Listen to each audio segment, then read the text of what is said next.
Hello guys, welcome back to our YouTube channel. അപ്പോൾ ഞാൻ ഞങ്ങളുടെ ഈ ചാനലിൽ ഫസ്റ്റ് ടൈമാണ് ഇങ്ങനത്തെ ഒരു ലോങ് വീഡിയോ ഇടണത്. അപ്പോൾ നമ്മുടെ ചാനൽ കാണുന്നവർ സബ്സ്ക്രൈബ് ചെയ്യണം, ഞങ്ങളെ സപ്പോർട്ട് ചെയ്യണം. അപ്പോൾ ഞങ്ങൾ ഓൾറെഡി കൂടുതലും കുറേ ഷോർട്സ് ഒക്കെയാണ് അപ്ലോഡ് ചെയ്തത്. ഇന്ന് ആദ്യമായിട്ടാണ് ഒരു ലോങ് വീഡിയോ ആയിട്ട് ഇടാൻ പോകുന്നത്. അപ്പോൾ നമ്മുടെ ചാനലിലൂടെ നമ്മൾ ഇതുപോലത്തെ സിനിമാ വിശേഷങ്ങൾ, ട്രാവൽ വ്ളോഗ്സ്, ഫുഡ് വ്ളോഗ്സ്, അങ്ങനെ പല കാര്യങ്ങൾ ഇടുന്നതായിരിക്കും. അപ്പോൾ ഞാനിവിടെ വന്നിരിക്കുന്നത് സിനിമയുമായിട്ട് ബന്ധപ്പെട്ട ഒരു കാര്യം പറയാനായിട്ടാണ്. അപ്പോൾ നിങ്ങൾക്ക് എല്ലാവർക്കും ക്രൈം സിനിമകൾ ഇഷ്ടമായിരിക്കും, ഇൻവെസ്റ്റിഗേഷൻ സിനിമകൾ ഇഷ്ടമായിരിക്കും. അപ്പോൾ ഞാനിവിടെ പറയാൻ പോകുന്നത് 3 അണ്ടർ റേറ്റഡ് ആയിട്ടുള്ള ക്രൈം, ത്രില്ലർ, ഇൻവെസ്റ്റിഗേഷൻ വിഭാഗത്തിൽപ്പെടുന്ന 3 സിനിമകളാണ്. അപ്പോൾ നമ്മുടെ ലിസ്റ്റിൽ മൂന്നാമതുള്ളത് അധോ മുഖം എന്നൊരു സിനിമയാണ്.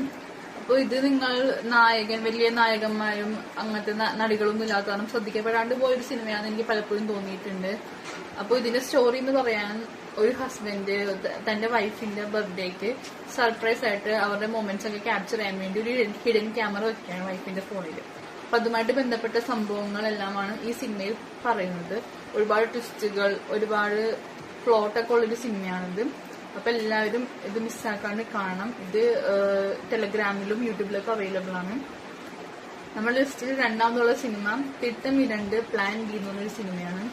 ഇതിലെ മെയിൻ ലീഡ് എന്ന് പറയുന്നത് ഐശ്വര്യ രാജേഷ് ആണ്. ഇതിൽ ഐശ്വര്യ രാജേഷ് ഒരു പോലീസ് ഉദ്യോഗസ്ഥയുടെ വേഷത്തിലാണ് വരുന്നത്. അപ്പോ ഈ സിനിമയുടെ ഒരു ബാക്ക്ഗ്രൗണ്ട് സ്റ്റോറി എന്ന് പറയാനാണെങ്കിൽ, നമ്മുടെ ഈ പോലീസ് ഓഫീസറിന്റെ ഒരു കൂട്ടുകാരിനെ കാണാനില്ല എന്ന് പറഞ്ഞിട്ട് ആ കൂട്ടുകാരിയുടെ ഹസ്ബൻഡ് പരാതി കൊടുക്കുകയാണ്. അപ്പൊ അതുമായിട്ടുള്ള അന്വേഷണങ്ങളും ട്വിസ്റ്റുകളും ഒക്കെയാണ് ഈ സിനിമയില്. ഇതും ആരും അധികം ശ്രദ്ധിക്കപ്പെടാണ്ട് പോയൊരു സിനിമയാണെന്ന് തോന്നിയിട്ടുണ്ട്.